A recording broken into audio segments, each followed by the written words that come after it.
Well, good evening, brushheads. For the love of all that is sweet and good in this world, this is take I don't even know anymore of the Sunday night extravaganza. This is painting with lack of technology with Menoth John. Oh, for the love of God, John Spencer.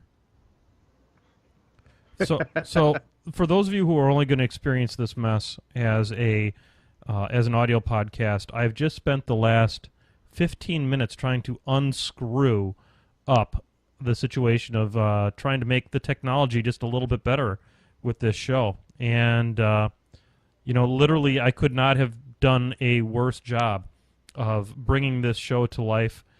And, the Sunday night extravaganza is very important to us here at Painting with Menoth John. And, I tried to use some open source software called Cocoa Split, and it should have been called Cocoa Stick a Pole Up My Rear End and really goof up the show. So I am back. Now I'm on using Flash Media Live Encoder, and I will be using this software now until there is a Mac version of Open Broadcaster software. So this is what I get for using a Mac, I guess. And I'm sure that's going to make Belinda Librarian, who is there in the chat room right now, just happy as a clam to hear me say that. So, but before we get too much further, I would like to bring on the co-host with the the most patient man in podcasting, Mr. John Spencer. How are you tonight, John, for the second or fifth time? I am still doing well. Holy cripes. This is going to be an editing nightmare. It's going to be, I don't even know how the file names are going to work on this thing as far as trying to dig the right one out. So, yes. Kovnick's Scotty Potty. Difficulties or opportunities? No, they're straight up screw-ups. And, I'm just trying to bring you the best possible video at the highest quality frame rates and all that kind of stuff. And, it just did not work out that way. So we're going to continue to forge on here at Painting with Menoth John. We're still going to give you the full 90 minutes. You only pay for the first 60, and we throw that extra 30 minutes in there just for funsies. Right, John? Absolutely. Oh, God. So now we had, a little peek behind the curtains here at Painting with Menoth John. We have a little agenda that I put together, and I'm going to show it to you. It's on a little blue piece of paper, and it's designed to give us 90 minutes of well-paced shenanigans. And now it's all kind of screwed up. So without any further ado, we probably ought to launch into our first 30 minutes, but we're not going to launch into the first 30 minutes without a nice little shot of Kraken, because Lord knows after this nonsense. Hey, Ron! Ron. Wow. Would not be a good show without something happening. Literally, Bowie, you're absolutely correct. You'd never know what you're going to get when you turn on the Sunday night extravaganza. So, John, while I kind of recoup myself a little bit and kind of get started here, for those of you who have been watching in the past, I don't show the models anymore during the show that I've completed from the week before, because with the new camera setup, it's a little bit hard to see exactly what's going on. But I do put up pictures on the Painting with Menoth John Facebook page, and I provide a link to that each week on the Muse on Minis post that comes on Thursdays. So get on there and check out the unit attachment for the Invictus from last week. So I'm going to go ahead and dissolve down now into the painting cam. And John, I think you've got some combo bat reps / deep thoughts for us this evening. I do indeed. I'm going to go into a couple just tiny bat reps with the deep thoughts that accompany them. Nice. I got a grand total of 3 games in this week, which is pretty solid for Woohoo! me. On Tuesday, I got a game in against a local. He was playing a double Axiom carrier group list with Iron Mother. That can be that list asks some questions, does it not? It does. And I played my Gorton Searforge list, or not Searforge, 4-star list that I took to the ATC last year. Okay. And the carrier group it's pretty scary. It's got those 2 prime axioms with the double drag each. And it does ask some questions. And my first deep thought is, how do you deal with scary lists like that? I poop myself. Well, that's unfortunately the wrong answer. Damn it. I looked at it. I don't have any colossal on my list. I don't even have a lot of heavy hitters in that particular list. But what I did have is a Rockwell I could put up, some stealth, and wrong eye and snapjaw. Yep, and that just straight up bones that list.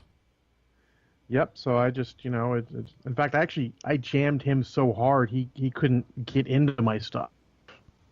Yep. Rockwell to protect my one heavy jack, the rock ram. I actually put a basher in and like, go ahead, kill it. I don't care. You're not going to get to my rock ram this turn, Yep, and I exactly. can close enough charge. And then to protect Gorton at one point where I didn't have the wall in a good position and I didn't want to get drug into my death, I actually put Gorman DeWolf in front of him. I didn't bother clouding Okay. because I don't really care. Because if he shoots me with the drag, he's just going to hit Gorman. Yep, and just stop. He'll hit me and I'll stop. Yeah, I don't care. At one point, whatever. Yep. So the key is to sort of deconstruct with Scary List what they're trying to do, try and keep a level head, and just counter that to your rest of your ability. Yeah, I've got a little bit of a deep thought on that as well. I mean, I'm not trying to take over your segment here, John, but the I think that what I learned from this weekend, and I guess I'll just kind of roll this into a little bit of a bat rep too. I took Sure. a list that Gary Fool Larson, legendary brush head Gary Fool Larson, and I kind of dojoed, and I've been kind of tossing him underneath the bus a little bit on Facebook here over the last couple days, but it's all in jest because we did come up with this terrible list together that had an AFG, the Arcantric Force Generator, and a Hyperion in a Raven list. And what I'm finding as a little bit of a deep thought there, and I did lose with that list, is that two huge bases is very, very difficult to make happen. And if you're going to play with two of them, spend a lot of time thinking about where those models are going to be and what you're going to do with them to maximize those two models because they represent a very large point sink for you. Yes, they do. And if you don't use them right, you're not going to get your points out of them at all. No, not at all. And that's exactly what I did. And I got my ass kicked. Oof. Yay, First Edifo. couple times. Yay, Edifo working on my Assyria. Anyway. Sorry. No worries. Now, my second game was on Friday, and it was a bit more interesting because one of the locals wanted to see. Okay, one of your locals wanted to see. I tried. Oh, I'm sorry, you dropped out there for just a second. He wanted to see me play one of his lists. Okay. He's been out of the game for a little bit. I mean, he's still kind of in, but he hasn't played in a while. Yep. And he sort of wanted to see, and quote unquote expert play it. Gotcha. And so he broke it out, and I played a game against Bowie, and it's my thought from that one was, what are you trying to get from a game? If someone's going to have you play the list, or if you're playing a list to test it out, or to help someone else test out a list, what are you trying to get from it? Sure. And it's how to make a running commentary. Oh. So I mean, it's difficult, but if you sit there and you think, you look at how things go, you can definitely say, give some good ideas, and don't be afraid to. I mean, you got to know if someone's trying to learn something, you got to let them ask the questions. Pete would sit there, that's the local, would ask some questions between Bowie and I would make statements of, one turn I fired a fire for effect mortar at Forge Guard, thinking, oh, I'm going to crush the heck out of these guys, and had totally discounted the fact that they were in defensive line, had arcane shield, and he had deflection up, so I ended up killing just the one it directly hit. Holy Christopher, that's a lot of armor buffs. Yeah, so I'm like, that was dumb of me. What I really should have done is what I went with next, which was I had Harlan Versh move up and just kill 4 of them dead. Because I hear purgation's a thing. Yeah, exactly. And,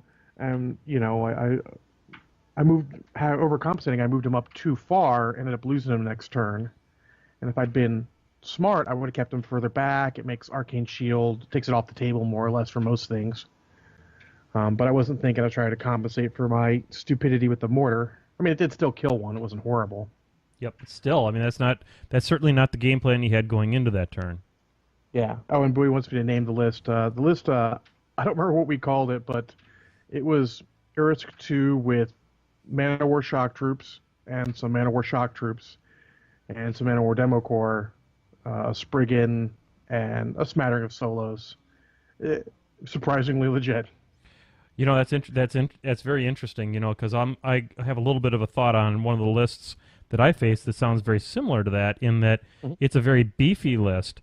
I played against the Hexeris theme list with all of the Satrati, and so it had a full unit um, of the Satrati, and then it had 2 min units of the MkII, and then it had 2 or 3 units of the Incendiarii.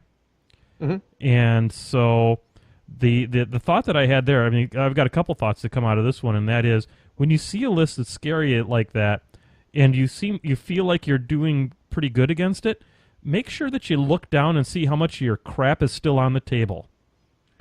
Because Absolutely. I'm killing things, I'm taking things off the table, and I'm feeling pretty sweet about how things are going. I'm feeling a little fat and sassy, to be honest. And then I looked down and realized I didn't have a friggin' thing left on the table, except for like my caster, which was Ossian, and I'd already popped my feet, and I had just a few models left, including I still had Iana and Holt alive, and I had 5. Let's see, I had a total of 5 Stormfall archers left, and he still had all kinds of guys walking around. And but I ended up winning that game against Brian Geezy. It's the first time I've ever beaten him, and Congrats. yeah, he's legit, and that list is legit. And he was actually trying out a variation of it that he had replaced Tiberian with an Archidon, and then some other like another min unit of Akiarii or something like that. I can't pronounce that damn name of that thing, but the spear dudes that have drag. Yeah, And- you're all right. Yep, Or whatever. Yep, and so my takeaway from that one is pay attention to your table state. I ended up winning the game on a very long shot, dicey assassination run, but still, woo, doggies. Yeah, and on the other end is I felt Boo is playing Striker 2. I felt behind the entire game and actually ended with a fair amount of models on the table left, but didn't feel that way. I Does felt he like I play was coming anything from other behind. than Striker 2? Sure he does. I mean, He's literally. playing Darius right now too. Oh, God. He's one of those guys, huh? Oh no, he's just trying stuff out. I'm just kidding him. I'm just giving him shit. And then my third game was yesterday, and I was played against another local who has been in and out of War Machine a couple times. He's getting back in. He's excited about Kador, and he's a veteran miniature gamer. I mean, by veteran, I mean he's probably been playing for a larger percentage of his life than I have, which is an impressive statement. That is an impressive statement. And my lesson from that game was just because someone's doing the research and seems like he knows what he's talking about and has been playing games in general for a while, don't just assume he knows what all your stuff does. And when you tell him, don't be as slip as you would against someone who really, really should know. Remember that this guy is still new to this particular game, and you need to, tell him what your stuff does, why you're ignoring his stealth, why you don't care about his clouds, stuff like that, and don't do the other way. It's sort of off-putting, apparently. He called me on it, and he was right to call me on it. So. Yep. Well, that's good. That is good. That is excellent. Excellent thoughts.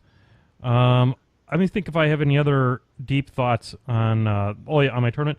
I'm going to say what a mildly deep thought is. It's okay to be a special sunflower or a unique snowflake, because even though I went ostensibly 1 and 2 in that tournament, I did get a ret coin because I was the only ret player. So there you go.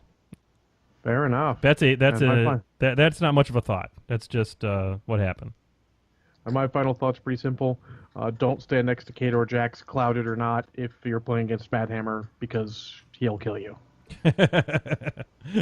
Yes, he will.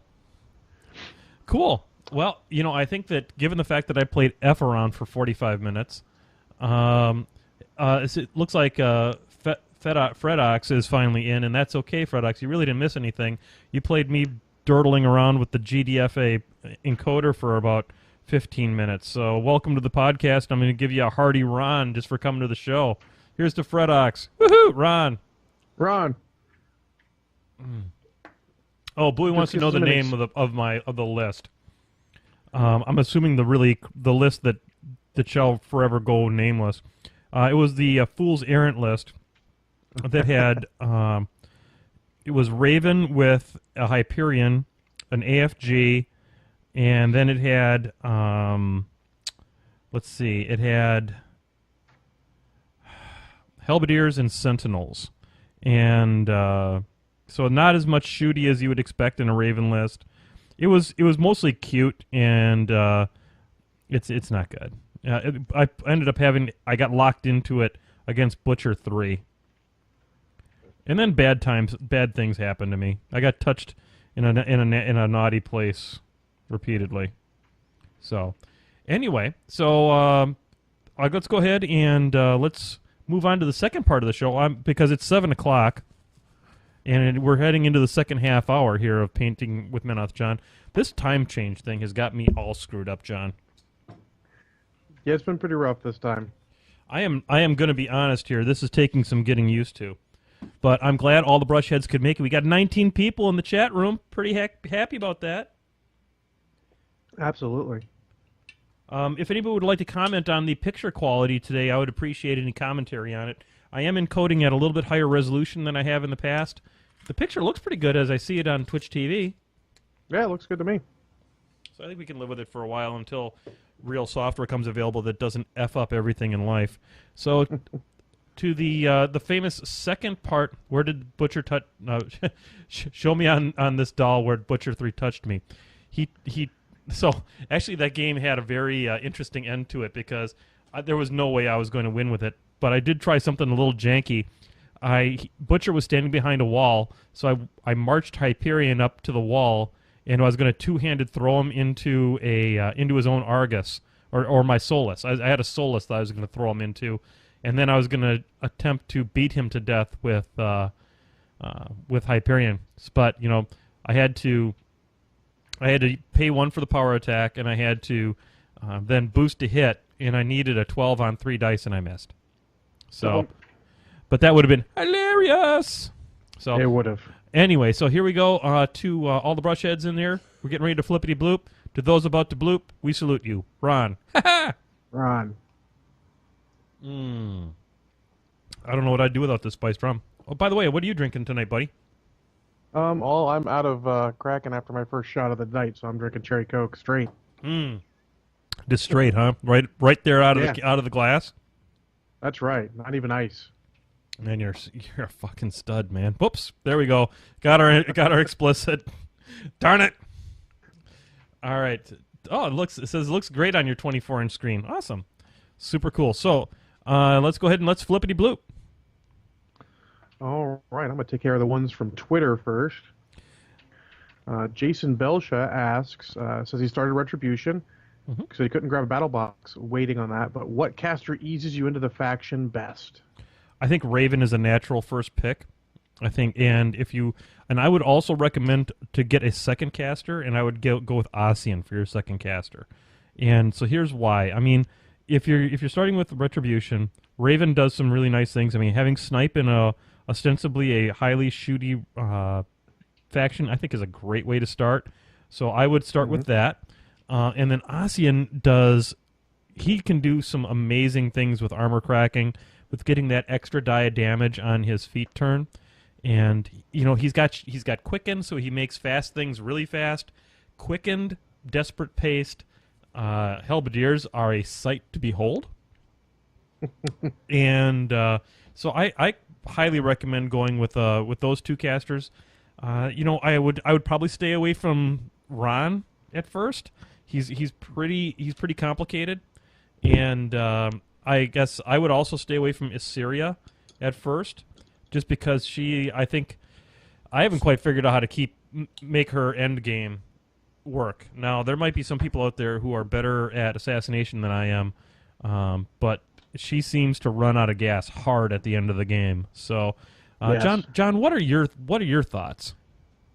Well, I'll start off. I don't disagree with any point you made, but I actually love starting with Gareth. He was my first because he teaches you some of the Mage Hunter tricks of, I don't care about your stupid focus. I don't care about all your super buffs. I'm just gonna use my hand cannons all the time. His spells ignore it too, which Yep. is pretty good. Yeah, that's an interesting pick. Yeah, And the other thing that he does is that if you're starting off and you don't have a real flair for lots of interactions and things like that, he works a lot of solo type work. So you yeah, can get a lot of use out of just seeing what are the base capabilities of my different units, and then he's got his own little shenanigans as well. and he can buff him a little bit. That sentence is pretty good. Mm-hmm. Rerolls to hits, definitely never bad. Nope, never.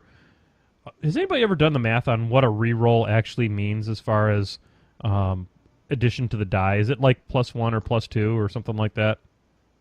It's something like that. I'm sure someone has. I don't remember it. I should hit up Team Age on that and ask him because he knows all math. So anyway, so flippity bloop. All right. Well, the second one from Twitter was from Tim Simpson, Ah, Tim. and he simply asks, "Commander's Crucible, yes or no?" So for those of you who don't know who Tim Simpson is, he's one of the great grandfathers of podcasting. He was on a show called Steel Calendar that was out of the St. Louis area. That's an inside joke.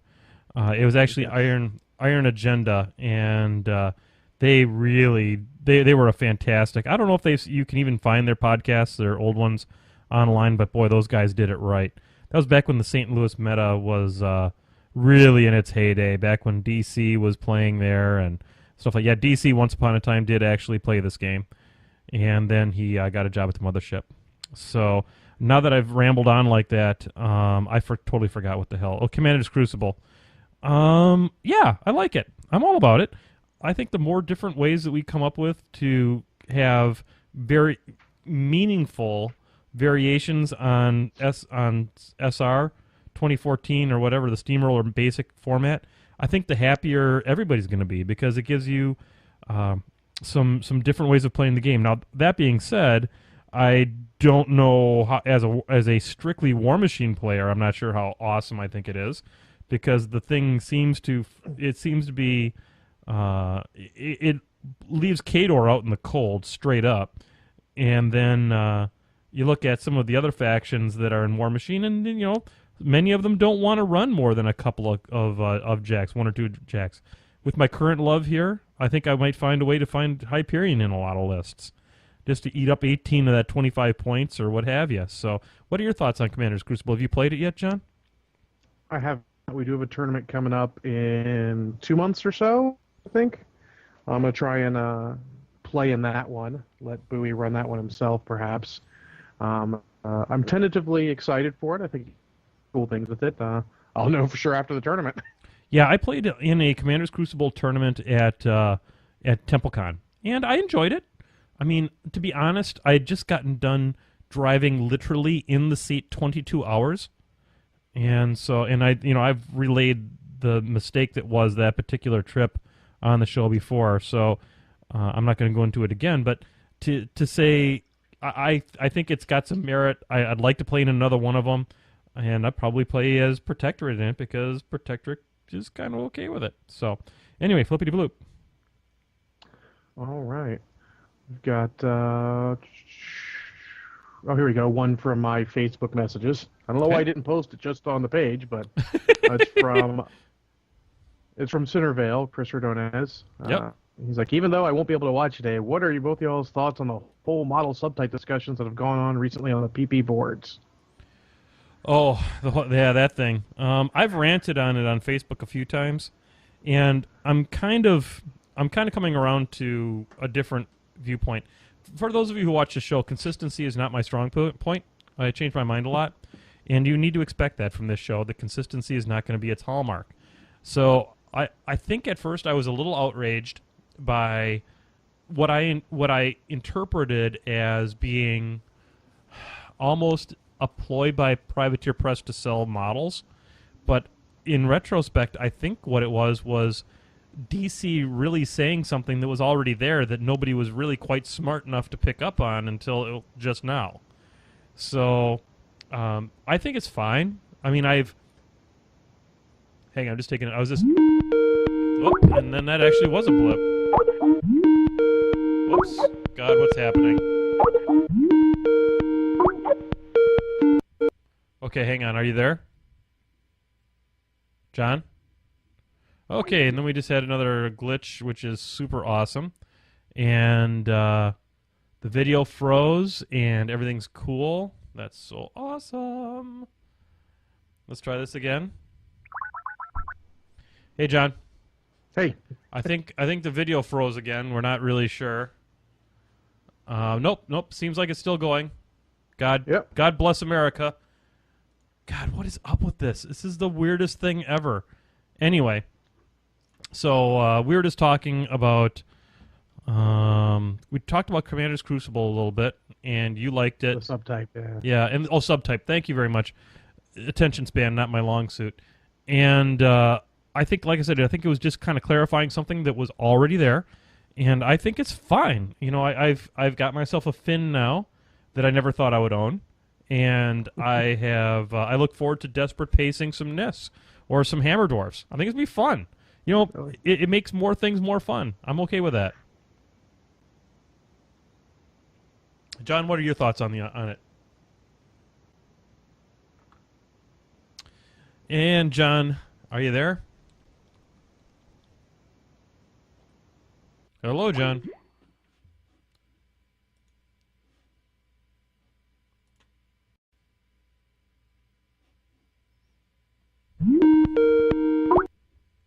Hey there, John. Yep, I'm here. Yeah, that time the encoder did actually just have a complete heart attack. So. Oh yeah, I can see now. Yep. And just, reassure everybody that it's coming back. Yep. Honest to God. Yep, there you are. You're on it. And we're on it. We're all on it. So what are your thoughts, John?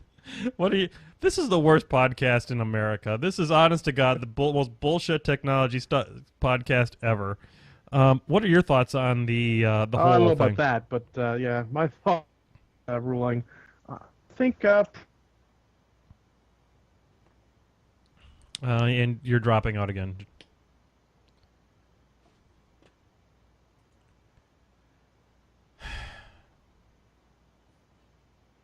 And the feed dropped.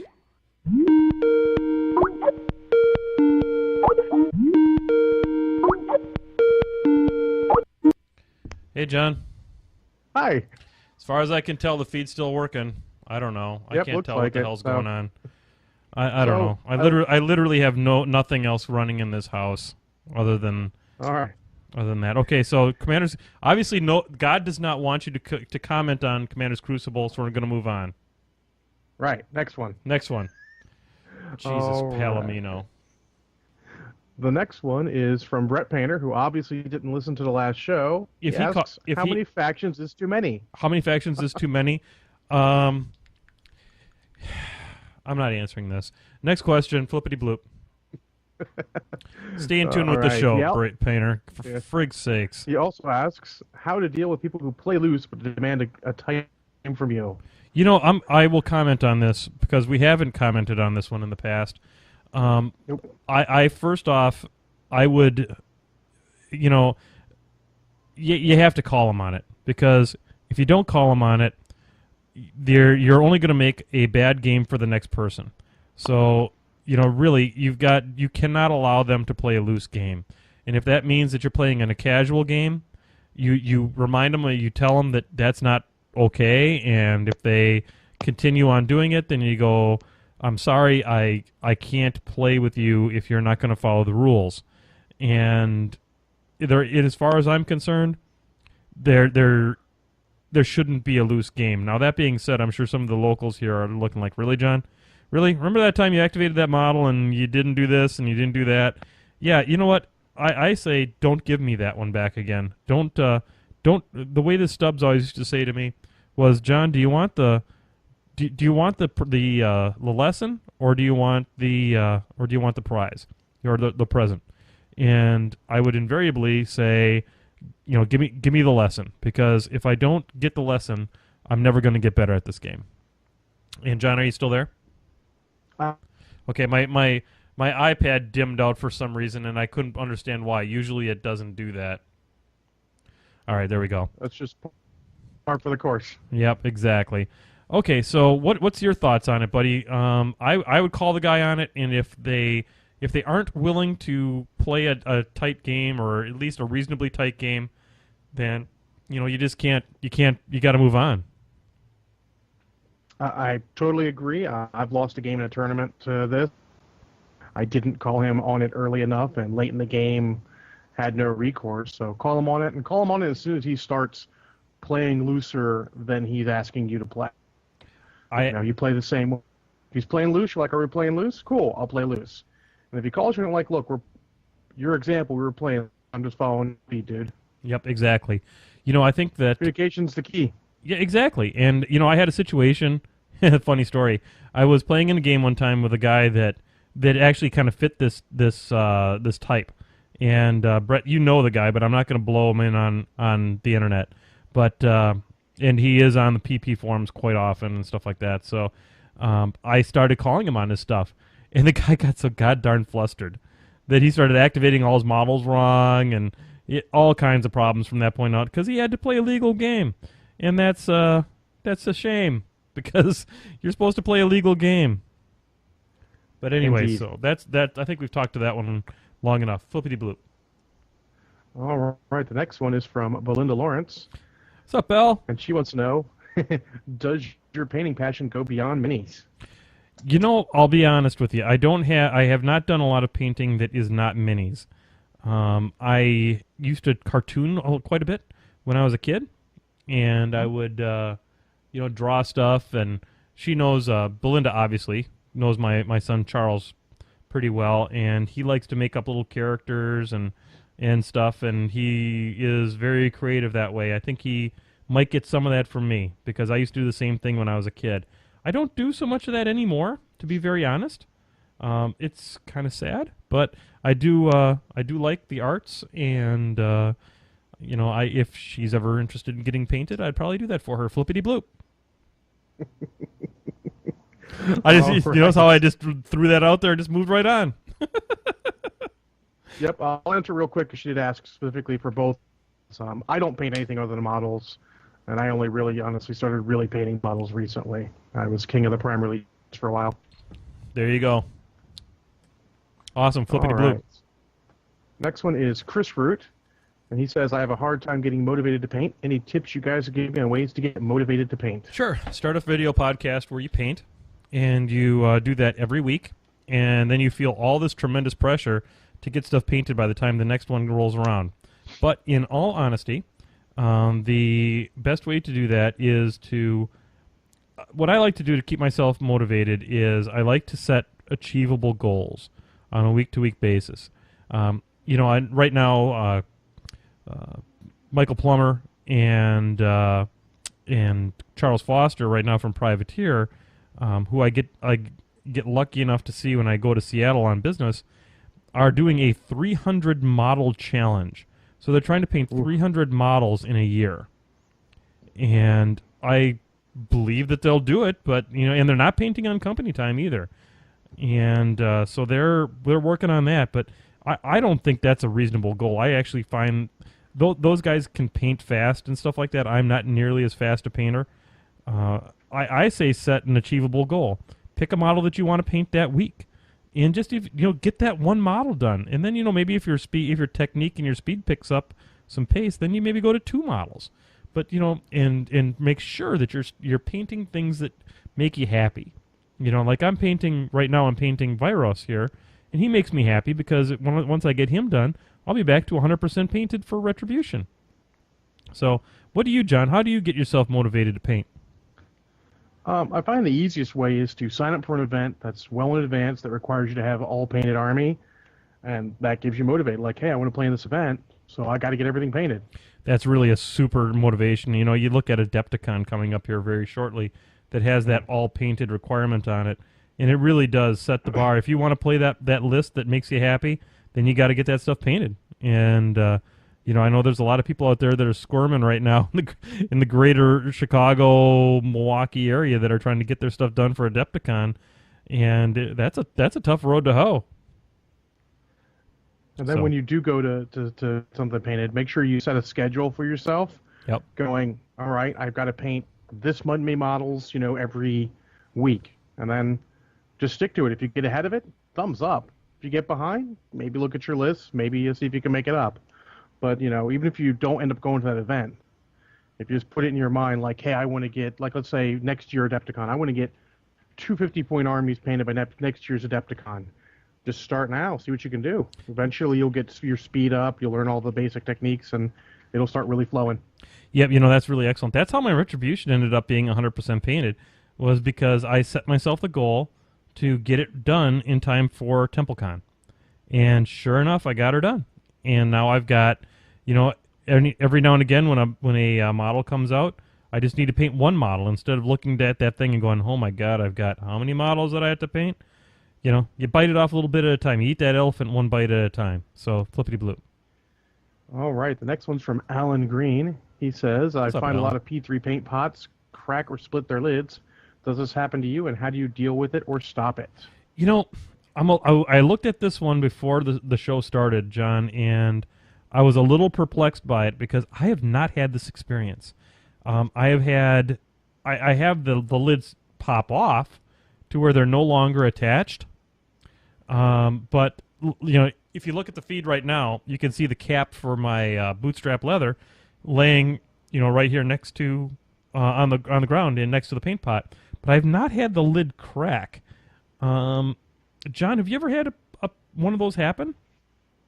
No, I haven't. I mean, my bootstrap leather is actually the exact same as yours. The whole lid comes off, but I haven't had like the bottles crack or anything. I wonder if maybe they're being stored weird when they get to your store or something, and that's affecting them. Yeah, I would if it's literally like cracking in half, I don't have a way to salvage that, to be honest. I mean, you could maybe take the paint pot and wrap it tightly in a saran wrap. That might be a good way to go. But I've never experienced anything like that. So I wish I was more help to you, buddy. You're legendary brush head, and I'm gonna raise this last little bit of cracking to you, buddy. So here's to you and your cracked paint pots. Hey, Ron. Flippity bloop. Now, what you can do to get around it on my end is actually you could buy some empty paint pots. Vallejo sells some with the dropper lids. You can just put them in there, have a couple on hand just in case. What a super idea. Yeah, that's best bet. I mean, I know some people who just take all their paints and pour them into those paint pots because dropper paint pots are legit if you're using a palette. If you're not, they're a little bit more of a pain in the ass, but hey. Yep, you should be using a palette anyway, even though I don't. Don't take me as any kind of an example, even though I know some of you do. And God, you guys need to work on your role models. So there you go. So that last suggestion by Mr. John Spencer was totally legit.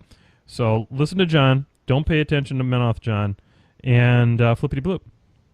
All right, the next one is from Declan Lowry. Hey. He asks, what do you think Convergence of Cyrus's biggest hurdles are versus other factions?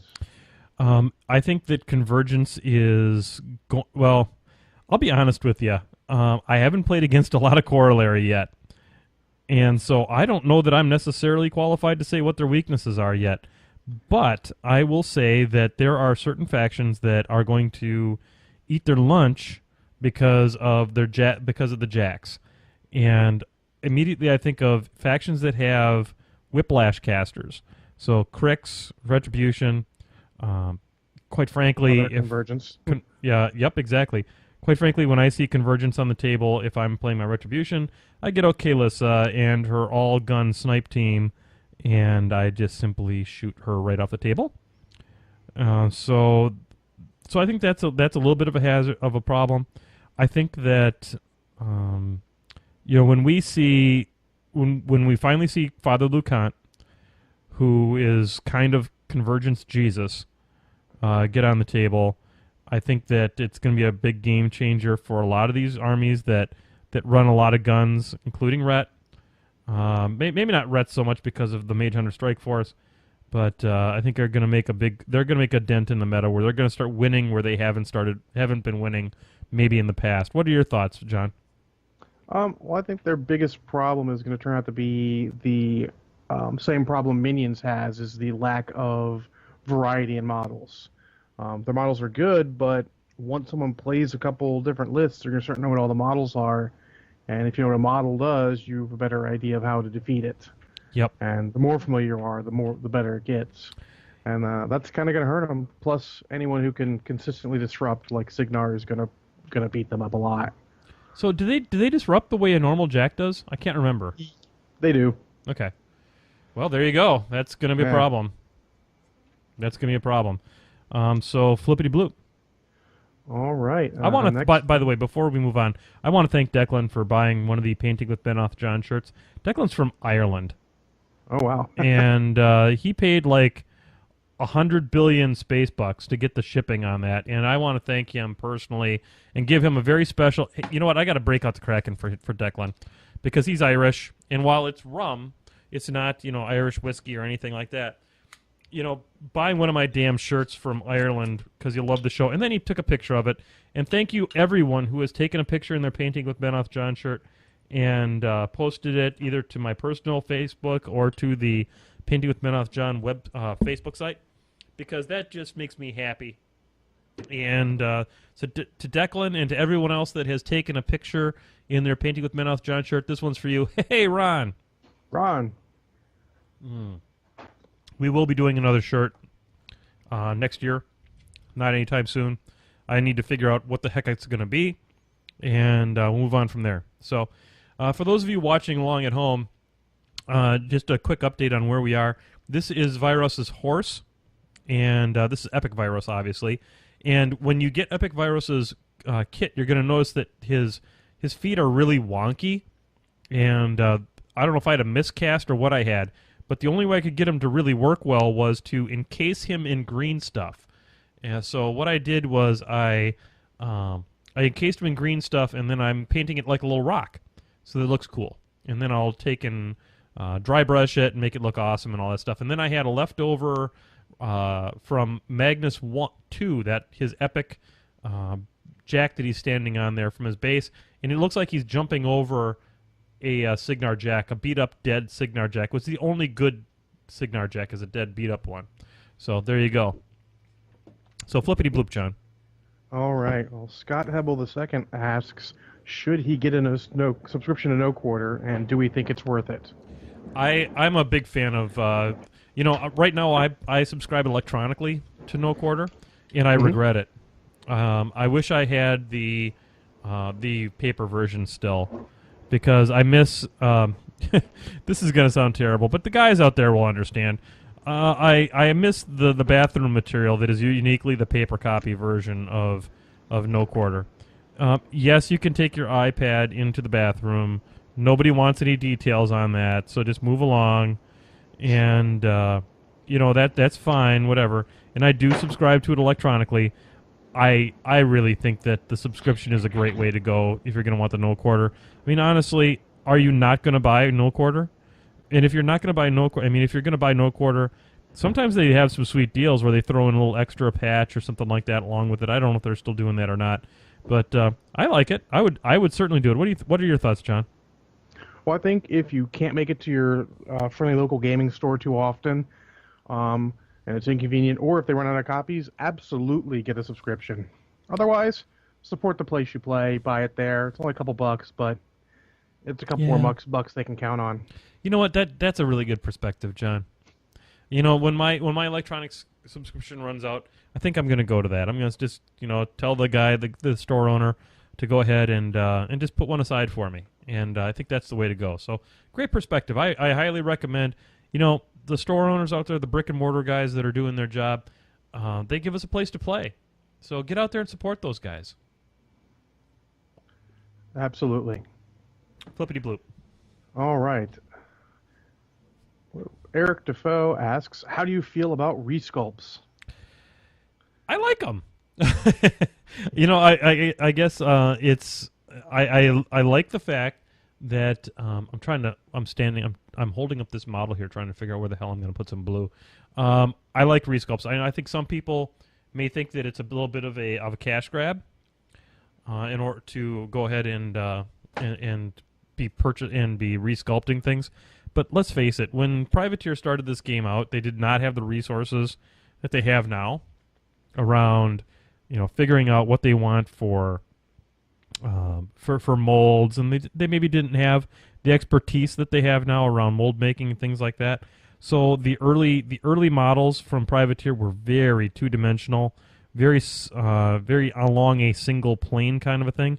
Anybody that has a question about that should go look at the original sculpt of the Mage Hunters, and not the Mage Hunters, but the Gun Mages. Gun mages. Yeah, they were super flat. And take a look at those, and then thank the Lord that things get better. So I don't know how much better the new ones are, but I think that's an example of a model that did cry out for a resculpt, and I think that's a fine idea. I don't think that it's if you like the model enough that you want to go out and spend the money to get a resculpt of it, that gives you another option. It gives you an option to try something a little bit new with it. But otherwise, I mean, it's certainly not a requirement for the game to buy a resculpt. So, if you don't want to participate or you have a bad opinion of doing that kind of a thing, you don't have to. So, flippity bloop. What do you think about that, John? I agree. Oh, apparently he said it was more of an infinity-driven question. And Oh. honestly, Edifo, the exact same opinion applies, because some of the Infinity older models, I mean, they're not bad. They're not quite as bad as the original Privateer Press models, because they're newer and they were more models. They're more about making the models really cool to start with, but they're still good, still a lot better. What's his name? Captain Hakislam. I forget his name. The new one looks great. Tarek, whatever. And then I just saw Sun Tzu or Sun Tzu, whatever, for getting resculpted, and the new one looks amazing. So I'm all in. In fact, they need to resculpt more of some of those crappy models from both those games, for with Infinity and Privateer Press. Get some of these crappy models out. Get some new cool ones in. John, what do you think? What do you think is right now the model that's yelling out for a resculpt more than anything else? The Nis Hunters? Oh God, those friggin' things. Yeah, yes. I can't believe I asked that question today on softball question of the week.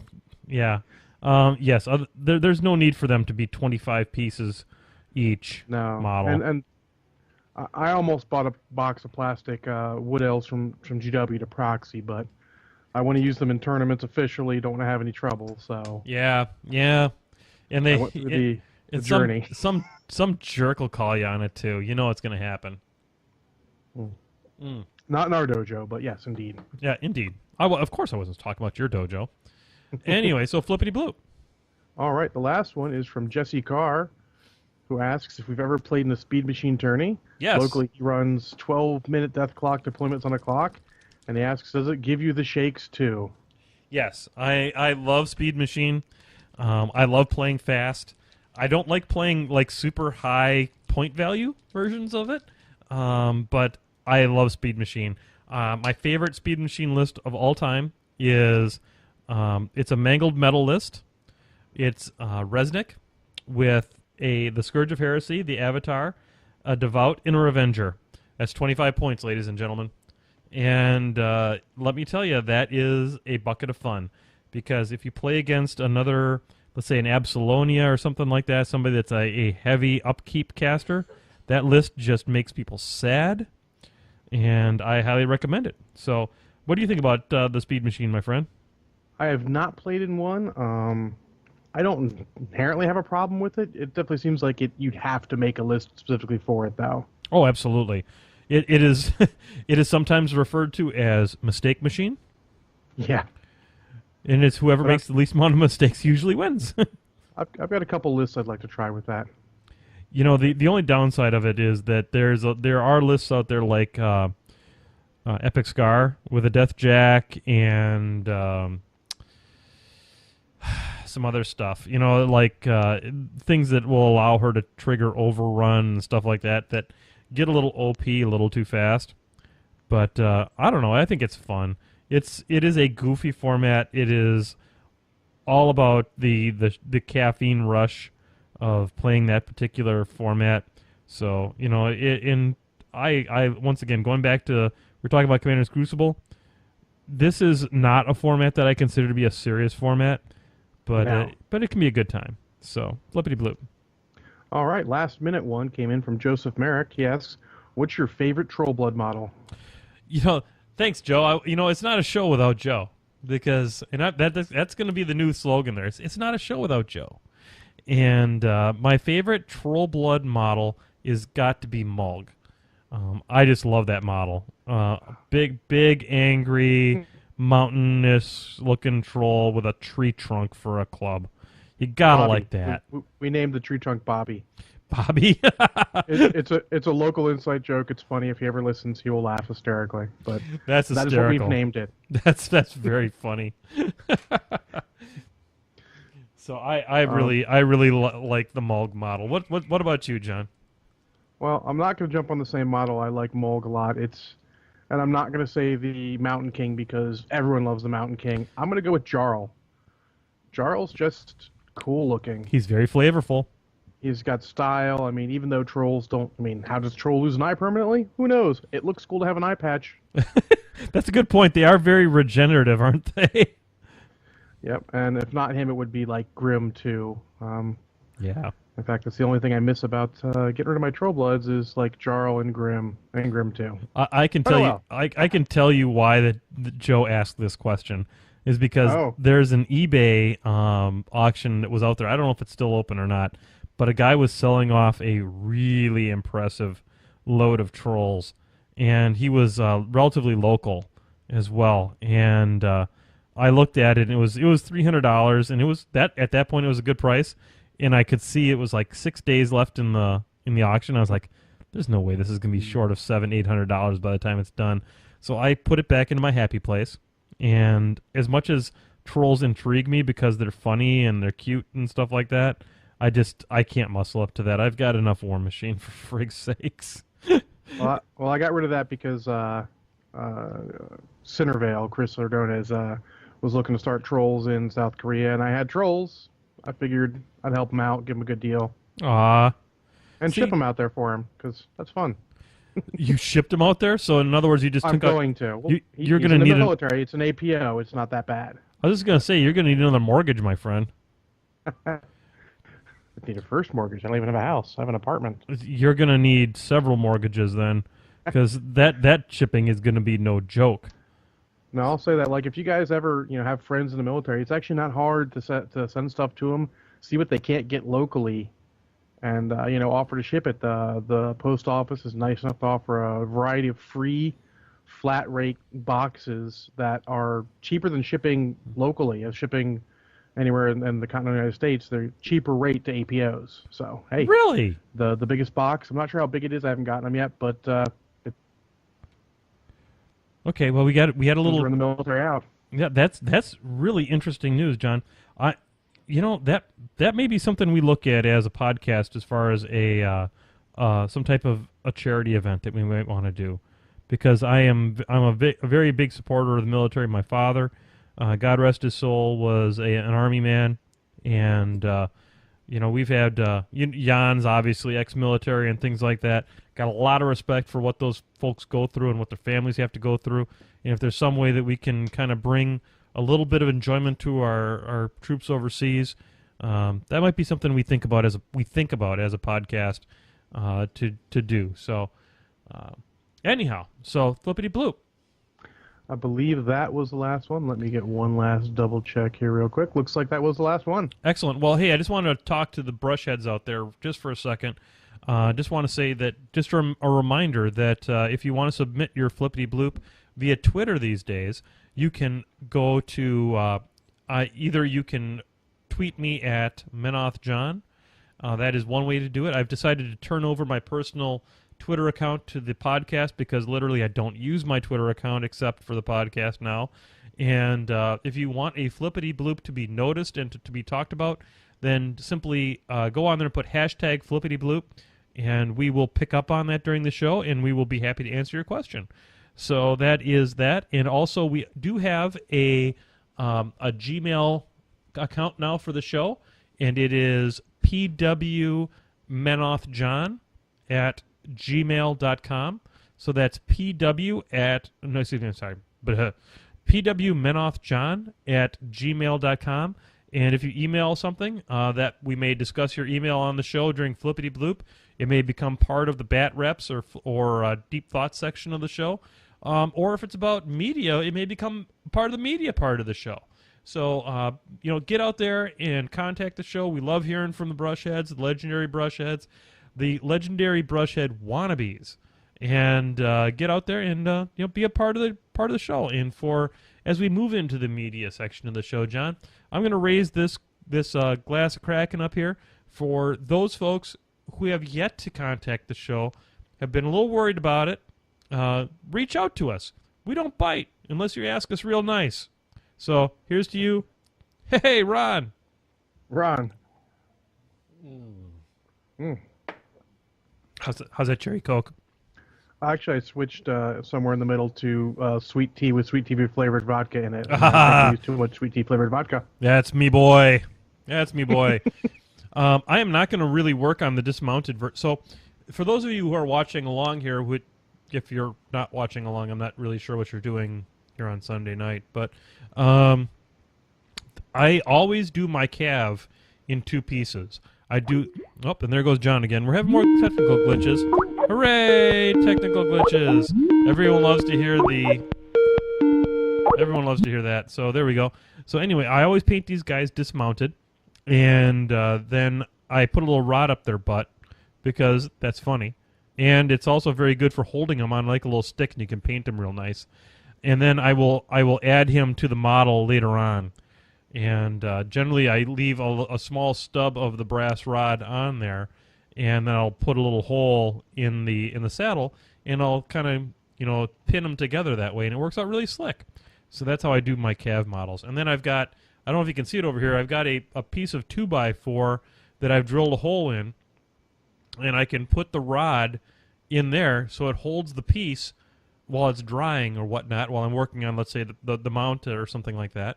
And I can always come back to it. The other thing this is really good for that Belinda and I figured out is that it's an excellent incense holder. So if you want to have incense, you can put the little stick in there, and you can break the stick a little bit and like angle it over the board, and then the ashes don't go all over hell's half acre. So there you go. You got a little incense advice and a little bit of painting advice there. So, and don't hesitate just to pin the guy and not glue him, in case it's better for transport. Check that out before you glue them on or anything. That's a really good point, because I do have the battle foam for cavalry, and I think it'll fit pretty good, at least with the way that I've got him posed. But that's an excellent point, because if your foam isn't deep enough, then you can take him off, and it'll make it a lot easier to get, because then the horse will usually fit in a normal heavy warjack slot. Especially with the sword and his bird. Yeah, I put his bird kind of conventionally on this one, so hopefully it'll be okay. I pinned mine because, well, I'm crazy like that. That's because you're the co-host at the host, man. All right, so we're into the media section tonight, and as many of you know, we moved the show up here. Holy crap, we only got 16 minutes. Anyways, Indeed. So we're gonna go quick. Cosmos is coming up in 16 minutes. If you're watching this show, finish watching this show, then watch Cosmos, because Neil deGrasse Tyson is as good as it gets. The show was moving last week. John, you said you watched the show this morning? Yep, TiVo didn't watch it this morning. It brought me to tears, I have to be honest. The end when he was talking about meeting Carl Sagan, yeah, that hit me right in the feels. Yep, I had all the feels going on that one, and I have to tell you that it was moving, and I was very glad that I was able to sit and watch it with my son. And I do desperately hope that he's going to watch it with his mom while he's over at her house right now. So please, folks, this is important appointment television. This is not frickin' Honey Boo Boo, folks. This is goddamn Cosmos, okay? So get off the couch and get on the couch and watch some Cosmos. So anything else to add on that one? No, that pretty much covers it. Okay, you've been watching some slightly... I like the respectful way they handle even little religious bits. Yeah, absolutely. They handle it beautifully with a lot of acceptance and a lot of just talking about different faiths and how they work into the cosmos. It's fantastic. So, John, I believe that you watched... Oh my God, our people are going to be so into that sound from Skype as to what things sound like when it's dialing back in. You watched Machete, and the reason we're going to bring this up is not only is it media, but it's also board gaming because there is a figure in Zombicide for Danny Terrio's character in Machete. Yeah, El Cholo, if I remember correctly. Mm-hmm. He's badass. He kind of breaks the game, actually. Oh, Machete. What can I say about that movie? Well, if you don't know what it is, it's sort of like mech exploitation, you'd call it, I guess. I love it. It's Mexploitation. Mexploitation, that's a good one. I like that. It's Robert Rodriguez who brought us From Dusk Till Dawn and Desperado. To be honest, it's not his best work. I mean, it does know what it is, and it tries to just be what you know it's going to be. I mean, I enjoy the movie a lot. I don't want any of this negativity to come around and think I don't enjoy this movie, but it does. It's a little slow at points and a little see-through at points. I think you'd be better served trying to make a movie rather than trying to make a movie that looks cheap. Mm-hmm. Instead, trying to make a movie for just go. I've got X money. I'll make the best movie I can for that money. Yeah, that makes sense. Because I mean, it's good. It's good fun. I mean, you know how it's going to end. They shoehorn all this stuff in. It probably has one or two too many secondary characters to be a really good movie, but it is a good ride for a while. Wow, this is smelling like one of the worst movies we've talked about. Not that it's a bad movie. It's just we've talked about some real classics here on Painting with Menoth John here recently. Yeah, it may get my worst rating. Oh my God, what's it going to get on the Kraken scale? For those of you who have not been paying attention, and fie on you for not paying attention, the more shots of Kraken it takes, and it's on 5 points. It's on a 5-shot of Kraken scale. This is how many shots of Kraken it would take for you to enjoy the movie. So, John, Machete, how many shots of Kraken? I'm gonna get to 3. 3 shots of Kraken. So you've got to now over what time span? I guess we have never defined that before. What kind of a time span are we looking for those shots of Kraken? Through the whole movie. You don't have to take them all at once. It's not like that, but it's a 3-shotter, which of course if anyone who's keeping track of my shots of Kraken score, and why wouldn't you be? Well, somebody ought to be indexing someone this has shit. to be. Somebody needs to be indexing this stuff. But I think that's my worst rating of an action movie. It's rated less than even The Last Stand with Arnold Schwarzenegger. I thought that was a slightly better movie overall. It's not quite as fun, but it's more accomplished and a little more enjoyable because it's not as silly. Let's be honest. Interesting. Well, that is certainly for a movie that has the cult following that Machete has,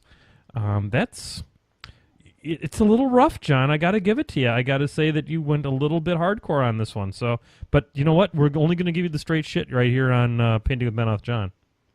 Yeah, it was weird because I was watching it and I liked the movie. I owned it on Blu-ray. I'd bought it just so I could take everybody's house and watch, and we enjoyed the heck out of it. Machete on Blu-ray is the most unnecessary Blu-ray purchase of all time. It came with a free digital copy. I'm a sucker for a free digital copy. And like I said, I enjoy the movie, but this time watching it, it's like all the flaws were right there on its sleeve for me to see. Yep. He stole scenes from himself. It's okay if you steal scenes from other people. Like, I really like that scene. I would do that with one of my characters. He stole, not even just stole a scene from himself. He stole a scene that Danny Trejo was in from Desperado. That's hysterical. That's amazing. He jumps on top of the limo with the throwing knives. He's there. It doesn't work the same way, but you're like, I saw it and I'm like, straight out of Desperado. What the hell? That's some good stuff.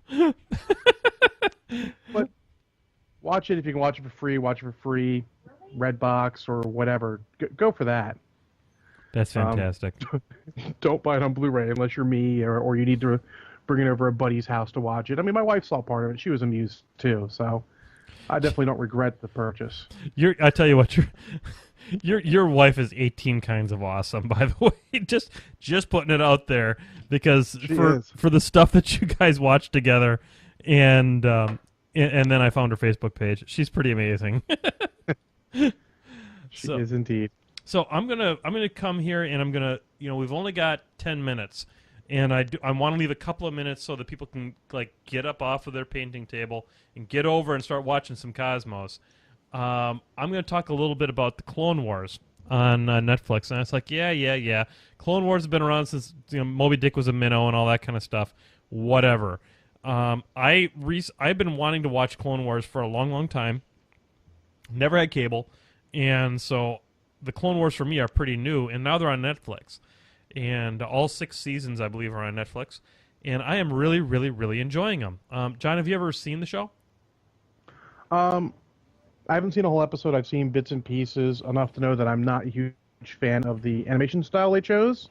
Okay. But I would give it a chance. I recommend you do, because maybe the animation style puts you off a little bit, but I have to tell you that the storyline is tight, and they do a really good job of they the actor they chose to play Anakin Skywalker is 1,000 times better than Hayden Christensen, and it was a low bar to clear, but yeah.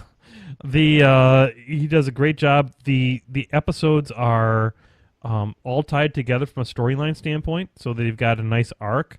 That makes them have a nice consistent story to tell, and I think that they did a really good job with telling this story, and I highly recommend it. It's I'm through I think 4 or 5 episodes, and I am all in on watching every episode I can of this so far.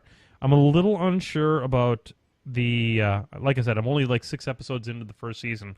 I'm a little bit hesitant about the Anakin Skywalker Padawan character, which is this. I don't know if when you saw episode 1 and episode 2, I think there was a Jedi that had kind of like this weird tubed hair kind of a thing, and almost looked like a pharaoh headdress kind of a look to it. I'm not sure about her. We'll see, but we'll kind of. I love what they're doing with General Grievous, and I didn't get enough General Grievous in the movies, so the more General Grievous, the happier I am. So I'm fair enough. Pretty good. So well, I hear that his Padawan ends up being pretty cool in the end. That's good. That's what I hear from the internet. Did you ever watch the original Clone Wars that they'd aired at last like 10 or 15-minute sets on Cartoon Network before episode 3 came out? No, I don't think I ever caught those. It was a lot more, I guess the anime style was a lot more Samurai Jack, and it was hard to tell big stories with the format, but it was pretty good too. It made General Grievous actually be, interesting and a bit of a badass, and understanding why he's like he is. So. That's interesting, because I still don't understand why he's obviously got some Jedi skills, and I'm just kind of curious as to how he ended up the way he is. Oh, by the way, I'm sorry. Before you go, I want to show everybody out there I'm wearing my Jake Van Meter shirt today. I know, I'm jealous. I didn't get one of those. My Heater from Van Meter shirt. So Jake doesn't actually watch the show. I don't know. He's far too cool. I don't know what to do with that guy. He's 18 kinds of awesome, but he's kind of a tool at the same time for not watching the show. So I'm gonna have to give him the business, especially since I'm gonna paint some of his shit on the show for him. So you are? Yeah, I've got 2 stingers I'm gonna paint for him before Adepticon. I'm gonna paint him on the show, and I'm gonna tell him I'm gonna paint him on the show, and he better show up in the damn chat room. That's all I gotta say. And absolutely, and hopefully he'll show up at the ATC again. I'm going to tell you what, guys. Brushheads, I need some help on this one. I'm calling out to you. I need you guys, if he shows up in the chat room, it's got to be give him the business all the time. I want this guy trolled like you've never trolled anyone before in your life. So give him the business. He's a great guy. He's honestly one of the truly great guys in the War Machine community, aside from the fact that he plays Legion. Yeah, he was one of the first big players I met and felt, like, oh, cool, I'm hanging out with this guy, and it's just cool hanging out with a guy.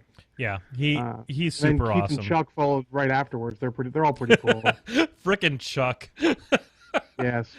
Chuck is a piece of work. There's no 2 ways about it. He's so much fun to play. You want to see a guy, Brushheads, if you want to pattern yourself after a play style, pattern yourself after Chuck Elswick from the Detroit meta, because that guy can throw 3 1s 3 times in a row and go, well, that just happened, and then move on and still do stuff. He doesn't lose his stuff. He doesn't go on tilt. He is just an amazing player. So yeah, that was the best part of the ATC last year, was meeting Chuck, Keith, and Jake. Yep. I mean, the games were fun too, but that was the best part. Yep. Keith is a solid citizen too. Don't get me wrong. Oh, he's a plus we meant Rinth for fact checking. So I got live fact checks from Rinth. You know, I have to tell just a quick story, and then we're probably going to wrap up the show on this note.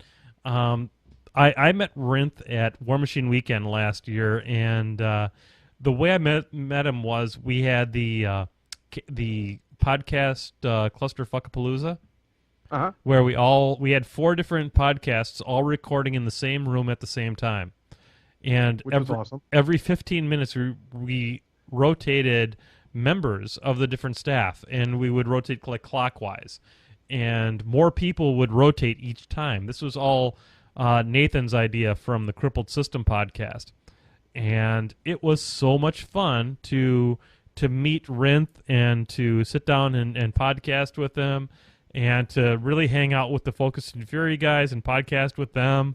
It was fantastic, and I'm looking forward to War Machine Weekend to do that again. You, sir, my co-host, need to get your sorry butt out to the Midwest and come to War Machine Weekend so that you can be a part of Clusterfuckapalooza with the Painting with Menoth John faction.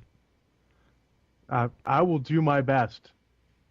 You remember I'm saving days. I've been working extra time to make up for days I have to take off for other stuff. Just doing my best. This is appointment convention. I tell you, it's the best one there is of the year. It is the one to be at. So, you know what, John? We're 4 minutes away from Cosmos. We are. Yes, we are. So I am going to go ahead and I'm going to pot up the music here real quick. Yeah, that's professional podcasting right there, folks. I brought that music back in on a fade.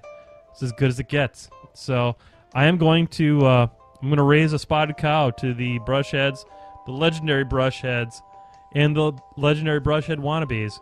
Make sure that you are sending us emails at pwmenothjohn@gmail.com. Make sure you are Twittering us at Menothjohn or hashtag Flippity Bloop, and we will get your questions answered on our next podcast. It will be the Sunday extravaganza at 6:30 p.m. Central Time. That's 7:30 for those of you who can't do math on the East Coast, and it's sometime in the Pacific Coast. I don't even know. I don't really even care. So for Mr. John Spencer, this is Menoth John. And we will see you next week at the same bat time, same bat channel. Stay sweet and keep it classy.